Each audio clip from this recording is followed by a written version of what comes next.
ATA for walking out of the restaurant and leaving my friend? So I've been sitting with this for a few days, replaying everything like a bad movie stuck on loop, and honestly, I don't know if I snapped or if I finally hit the point I should have hit months ago. For context, I'm 29F and my friend Lila, 30F, and I met years ago at work. We bonded instantly, not in the oh my god, we're the same person, fake office friend way, but in the actual holy hell we're somehow the only two competent people on this cursed team kind of way. We were the two youngest, the two that middle managers constantly dumped work onto, the two who shared the same deadpan look across the conference room whenever one of the older managers said something like, "We need synergy," or "Let's circle back," or the classic, "Can you ladies make this deck prettier?" You just have more of an eye for aesthetics. We survived chaos together. We trauma bonded through spreadsheets and passive-aggressive emails. After work we'd grab brunch, go for walks, send each other memes during meetings, and leave each other those 2 a.m. I swear if my boss emails me one more time, voice notes. She wasn't just a coworker friend. She was my girl, my person. Until about a year ago. That was when her boyfriend broke up with her, a breakup that honestly shattered her, and I don't say that lightly. The guy wasn't even that great, but he had woven himself into every corner of her life, and when it ended, she unraveled. And I was there, for all of it. Every tearful midnight call. Every, he just liked someone's photo. What does that mean? Spiral. Every rant about how he left her for someone with more emotional stability, which is ironic in hindsight. I stayed up with her when she couldn't sleep. I brought ice cream. I drove to her place at 11 p.m. because she texted, "I can't breathe." I listened, truly listened, because that's what you do for people you care about. But eventually, something shifted. The venting didn't taper off. It didn't plateau. It didn't even slightly ease. It escalated. Every conversation became a monologue about her life. Every hangout wasn't a two-way friendship. It was her personal therapy session that I was involuntarily chairing. If I tried to share something about my own day, she would interrupt. "Oh my god, that reminds me." Or, "Okay, but listen to this." And she'd launch into another dramatic retelling of something that happened to her, big or small. If I expressed stress, she'd pivot the moment back to herself. She didn't mean to be malicious. She wasn't trying to be selfish. She was just drowning so loudly and constantly that she didn't notice she was pulling me under too. Anyway, all this builds up to last weekend. She texts me out of nowhere, bright, bubbly, excited, telling me she got a small promotion and wants to celebrate. Dinner at this mid-fancy fusion place she loves. Her treat. She said she wanted the night to be positive vibes only. And honestly, I was relieved. Hopeful even. I thought maybe we were turning a corner. Maybe she was doing better. Maybe I'd get my friend back, the version of her before the endless storm. God, I was wrong. The moment I walked into the restaurant, I felt it. She was already seated, hair curled, makeup done, smiling big when she saw me. But the smile was manic? Too wide? Like she was holding something together with glitter glue and caffeine. But whatever, I sat down, hugged her, congratulated her, told her I was proud of her. She beamed. I was genuinely happy for her. She had been stuck at the same level for years. We ordered drinks, appetizers. It was nice, for maybe 10 minutes. Then the unraveling began. She started telling me about the promotion process, but not in a normal way. In excruciating detail. Like, play-by-play reenactment detail. She recited entire conversations. She did voices. She reenacted how her manager sat, where his coffee mug was placed, the exact order in which someone complimented her work ethic. I listened. I always listen. But then it drifted. As it always does. The conversation morphed from the promotion into her ex, into how he would have reacted. Into how he would have never believed she could do it. Then into how men underestimate her. Then into how she's cursed in love. Then into how every time she succeeds, it feels empty. 40 minutes passed. She hadn't asked a single question about me. When I tried to jump in gently with something like, "That reminds me of," she cut me off mid-sentence. Not maliciously, reflexively. "Oh wait, before I forget." And she kept going. My drink was half gone. My patience was fully gone. But I stayed, because I kept thinking she'd notice. She'd pause. She'd look at me and go, "Sorry, what were you saying?" Like normal friends do. But she didn't. She didn't notice anything. Not my silence. Not my slumped posture. Not my forced smile. It was like I wasn't even at the table. Then came the moment that snapped something in me. The waiter brought our entrees. I was actually excited to eat, partly because I was starving, partly because it gave me something to focus on besides her ceaseless monologue. She took one bite of her noodles, set down her fork, and said, "Okay, but you have to hear this," and launched into another tirade about how lonely she's been. I tried again, quietly, to steer the convo. "Lila, can I tell you something real quick?" She didn't even look at me. Not even a glance. Instead, she said, "Yeah, but real quick," and kept talking. Real quick? Real quick? I hadn't spoken in over an hour. I don't know what happened next. I don't know what face I made, or what breath I held, or what expression flickered across mine. But I felt something inside me just crack. Not explode. Just crack like thin ice under one too many steps. It wasn't anger. It wasn't resentment. It was exhaustion. Pure, absolute emotional exhaustion. I put my fork down. I stood up. I grabbed my bag. She paused mid-sentence for the first time all night and stared at me confused. "Wait, where are you going?" I didn't yell. I didn't make a scene. I didn't even say anything cruel. All I said was, "I can't do this anymore." Her face changed instantly, confusion to shock to hurt in less than a second. "What? What do you mean? What did I do?" But I couldn't do it. Not again. Not another explanation where she would talk over me, or cry, or make it about her pain instead of the imbalance strangling the friendship. So I just said, "I'm sorry," and walked out. I left her sitting there with her celebration dinner and her untouched cocktail, and this expression like I had just kicked her puppy in front of her. I didn't go far. I sat in my car for 20 minutes, hands shaking, stomach twisted, wondering if I had just burned a bridge or finally saved myself. She didn't text for an hour. Then she sent, "Wow, I didn't realize you were capable of something that cruel." And then another, "You embarrassed me." On my celebration night. And another, "If you were a real friend, you would have told me what was wrong instead of walking out." And maybe she's right. Maybe I should have spoken up earlier. Maybe I let it build for too long. Maybe leaving like that was the harshest possible way to finally draw a boundary. But I just couldn't anymore. I gave so much of myself for so long that when I finally needed one single conversation where I wasn't her emotional dumpster, she couldn't give me that. And I don't know if that means I'm the asshole for leaving, or if she's the asshole for never noticing how drained I was. All I know is that something inside me snapped, and I don't know if our friendship will survive it. The restaurant wasn't even that fancy, more like one of those try-hard Instagram fusion places with LED lit plants, neon phrases like "good vibes only, the irony," loud curated playlists, and menus that use words like "elevated street cuisine" to justify charging $21 for noodles. I actually got there first. I was early on purpose because I genuinely wanted the night to go well. I even dressed up a little, tried to match the vibe, told myself, just breathe. Tonight isn't about fixing Lila. Tonight is a celebration. Tonight will be different. Then she walked in, and the moment I saw her, my stomach dropped.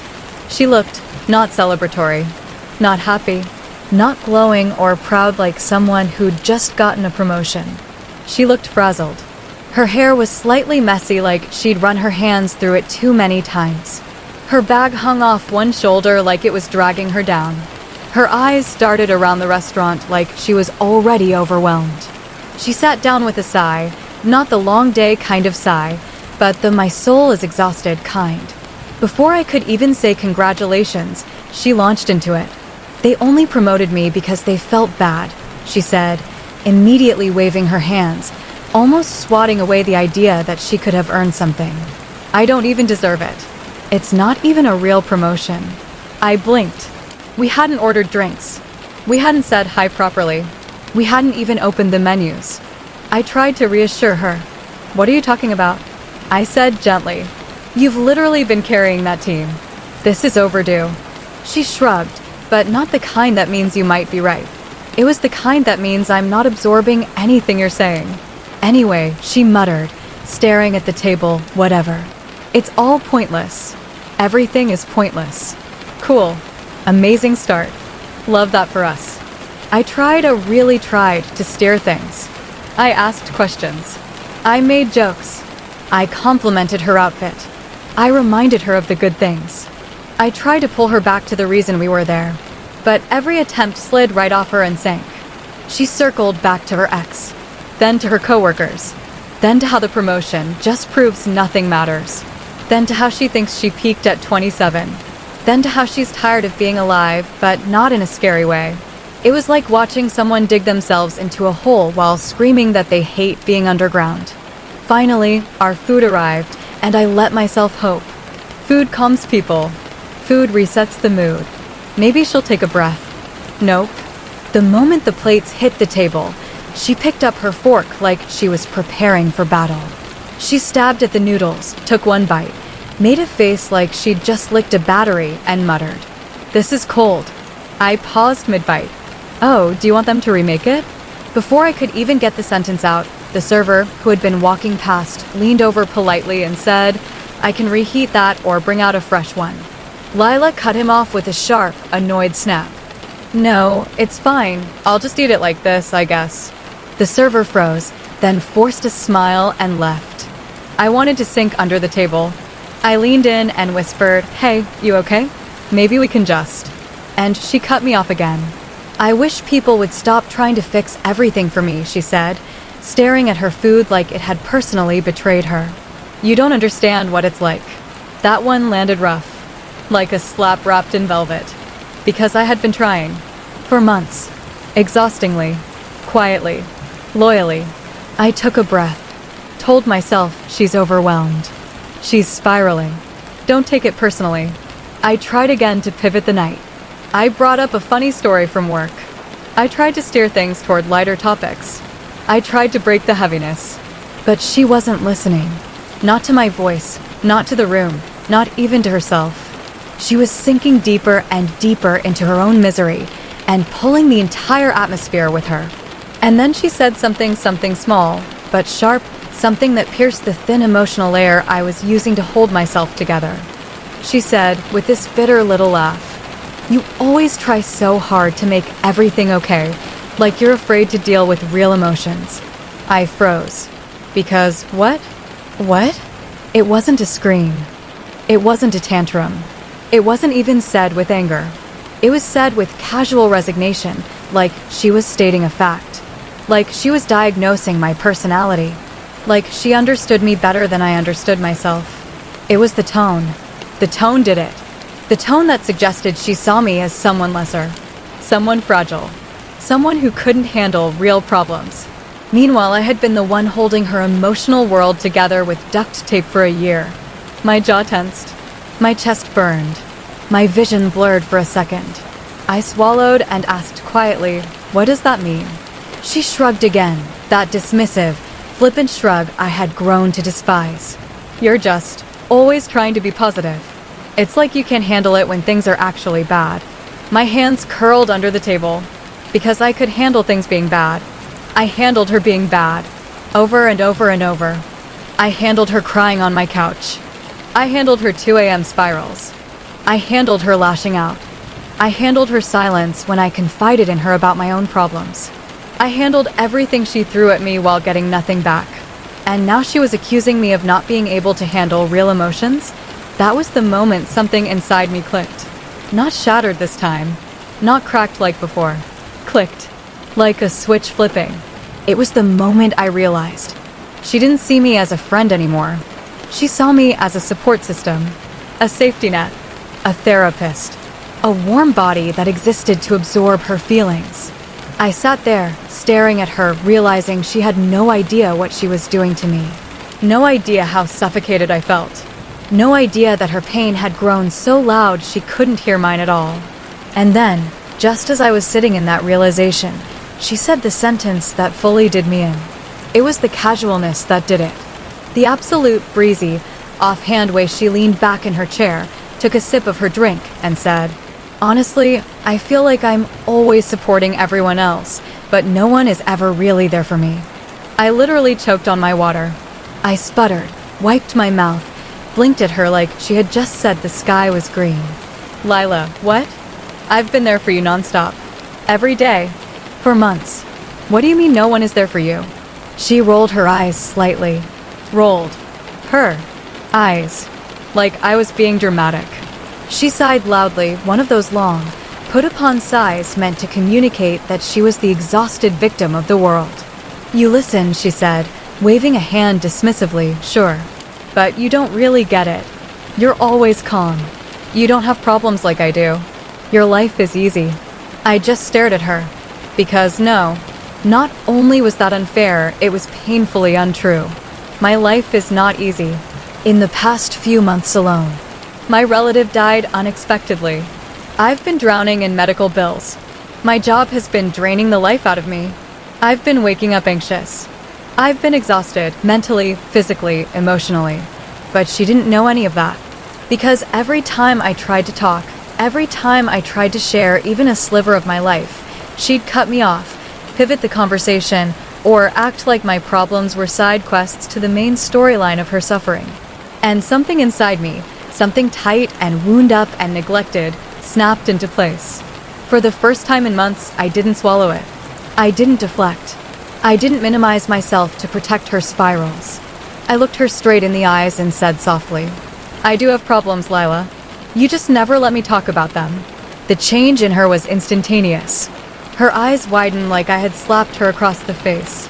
Her posture stiffened. Her lips parted in offended shock. "Oh, so now I'm a bad friend?" she snapped. "I didn't say that," I replied, keeping my voice calm even though my pulse was hammering. She slammed her hand lightly on the table, rattling the silverware. "Jesus, you're making this whole night about you now?" I blinked. She actually said that. After sitting there for an hour listening to her self-doubt, her spiraling, her existential dread, her cold noodles meltdown. After supporting her through a year of breakdowns, late-night panic attacks, crying fits, rants, and emotional monologues. After she told me my life was easy because I don't collapse in public the way she does. She was accusing me of hijacking the night because I dared to say I had feelings too. I felt this enormous wave swell inside me. Anger, sadness, hurt, exhaustion, resignation, all of it. It hit me all at once and left me breathless. My voice trembled, but not in fear, in the way a dam trembles right before it breaks. "I'm not making it about me," I said quietly. "I'm just saying I'm hurting too. And I don't think you've noticed." Her face twisted, defensive and prickly. "That's not fair," she said sharply. "I've been going through a lot. You know that." "I do know that," I replied. "I've been here for you through all of it. But I can't be the only one who listens. I can't be the only support system. It has to go both ways." She scoffed, actually scoffed. "Oh my God," she said under her breath, shaking her head. "I cannot deal with this right now. You know what? Forget it. I'm sorry I'm such a burden to you." There it was. The nuclear option. The guilt bomb. The line she always uses when she feels even a hint of accountability. I felt my stomach drop. "Lila," I said softly, "I'm not calling you a burden. I'm asking for a little reciprocity. A little space to exist in this friendship." She crossed her arms. "Well," she said coldly, "maybe if you actually opened up once in a while instead of pretending everything is fine, I would know what's going on with you." That did it. That sentence, that impossible, contradictory, maddening sentence, was the final straw. I laughed, but not in a funny way. In a broken, breathless, "You have got to be kidding me" way. "Lila," I said, my voice steadier now. "Every time I try to open up, you interrupt me. You talk over me. You change the subject. You turn it back to yourself." I've tried. I have tried so many times. She stared at me, her expression flattening into something cold and unrecognizable. "Wow," she said. "I didn't know you were keeping score." My heart sank. Because this wasn't a misunderstanding. This wasn't miscommunication. This wasn't her being overwhelmed. This was her refusing to see me. refusing to hear me, refusing to acknowledge any reality but her own. She wasn't just drowning, she was pulling me down with her and calling me selfish for needing air.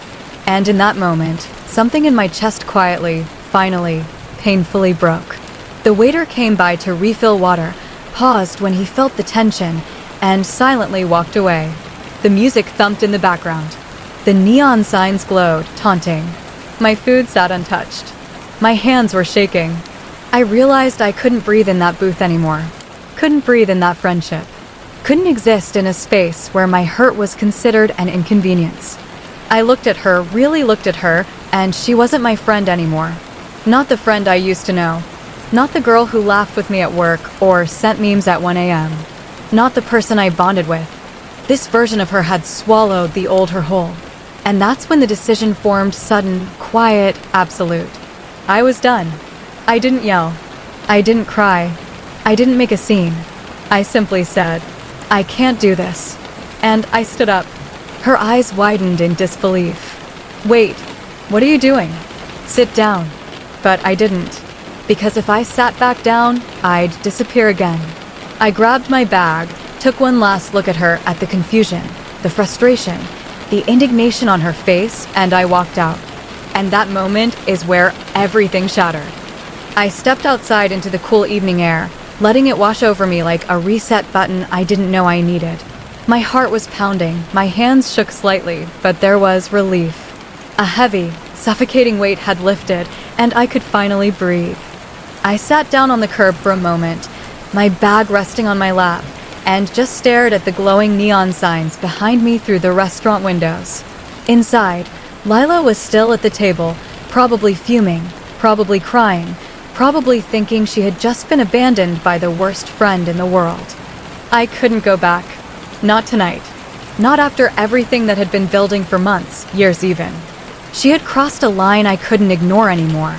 Every time we hung out, it had become this constant, exhausting cycle of her emotional monologues, her interruptions, her dismissing anything I tried to share. I had been patient, supportive, loyal, and now I realized I had been ignoring my own limits to keep her afloat. And here she was, in her meltdown mode, completely oblivious to how suffocating she had become. My phone buzzed. I glanced down and saw her name lighting up the screen. Not one, not two, but 5 rapid notifications, all arriving in the span of a minute. Wait, where did you go? Lila? Are you serious right now? You can't just leave me like this. I can't believe you're doing this. You're abandoning me? After everything. I stared at the messages, thumb hovering over the screen. Part of me wanted to reply, part of me wanted to explain, to justify, to make her understand. But another part of me, the bigger part, whispered, no, not tonight. Not like this. Not ever again if this is how it's going to be. I set the phone down, took a deep breath. I didn't respond. For the first time in a long time, I was putting myself first. It felt terrifying and exhilarating at the same time. My mind raced with doubts. Am I being too harsh? Am I the asshole? Did I handle this wrong? But then I remembered the hours of conversations where I tried to get a word in. The nights spent consoling her while my own problems sat festering. The countless times she had dismissed my experiences or made my struggles seem insignificant. I couldn't ignore it anymore. I had boundaries, and she had trampled all over them. A few minutes later, I finally got up and started walking. The sounds of the city, honking cars, distant music, people laughing on sidewalks, felt almost absurdly normal compared to the chaos I had left behind. By the time I got home, my phone was blowing up again. Her texts were longer, more frantic now. I can't believe you would just leave me like that. You're supposed to be my friend. Do you even care about me at all? You've ruined everything. Some friend you are. I can't talk to you if you're going to abandon me. I read them, my stomach twisting. I wanted to scream, to cry, to throw the phone across the room. But I didn't. I simply put it on silent. And then, in a quiet moment, I realized something that hit me harder than all of her accusations combined. This wasn't about the promotion dinner anymore. It hadn't been for a long time. This was about me, my limits, and my ability to protect my own mental health. I was grieving the friendship I thought we had.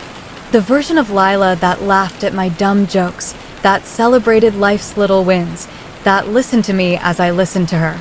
But I also knew the truth. That version of her hadn't existed for a while. And maybe it never would again. I didn't respond that night. I didn't answer the calls. I didn't engage. I let the silence stretch, both as a shield and as a statement. I wasn't going back into that cycle. The next morning, I woke up with a pit in my stomach, the lingering ache of guilt gnawing at me.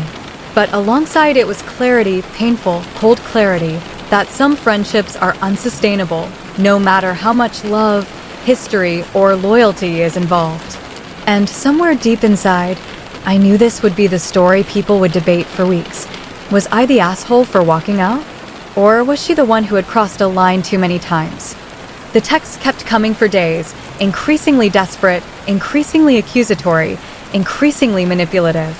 And I realized something. This wasn't going to end with a simple apology. This was going to force a reckoning for both of us about what friendship really means and how much one person can give before there's nothing left to give. I still haven't responded fully, and every time my phone buzzes, my heart races like it did that night at the restaurant, torn between guilt and the desperate need to protect myself. I don't know if we'll ever recover, but I do know this. I finally saw the truth and I acted on it. I expected a long, dramatic text the next day. Something that would try to guilt me into apologizing, to justify, to explain her side, to manipulate me back into the same exhausting cycle. Instead, I got one simple message. I can't believe you left me like that. Don't contact me until you're ready to apologize. I stared at my phone for a long time. I haven't replied yet. Not because I don't care, but because I don't know what to say that wouldn't send me spiraling back into the same pattern. Over the next few days, several mutual friends reached out. Apparently, Lila had told a very colorful version of events. I stormed out for no reason. I ruined her celebration night. I abandoned her at the worst possible moment. The phrasing varied, but the gist was the same. I was the villain. And sure, I get it. From an outside perspective, that's all anyone saw. One person leaving a restaurant, dramatic looks, shaking hands, a friend left sitting there. It looked bad, but then one friend, someone who knows both of us well, said something that really stuck. How long were you supposed to carry her before she realized she was crushing you? That hit harder than anything Lila said that night, because it was true. For months, maybe years, I'd been holding up her emotional world while mine quietly frayed. I stayed, I listened, I supported, I absorbed, and nobody else saw the strain. Not Lila, not anyone. I don't hate Lila. I really don't. I still care about her. I want her to get help, to find balance, to reconnect with her better self, the one I knew before the spirals took over. But I also can't keep sacrificing my own mental health to be her emotional sinkhole. I can't disappear piece by piece to prop someone else up anymore. Still, I keep thinking about that night. Should I have stayed? Should I have tried harder to talk it out? Should I have sucked it up, smiled through her monologues, and endured the guilt she would inevitably throw my way? Or was walking out the only way to preserve the little energy I had left? I don't have a perfect answer, and that's why I'm posting here. So, Reddit, ATA for leaving the restaurant and walking out on my friend? Because from one angle, I was cruel, cold, selfish. From another, I was finally, painfully, courageously putting myself first. And I honestly don't know which version is right.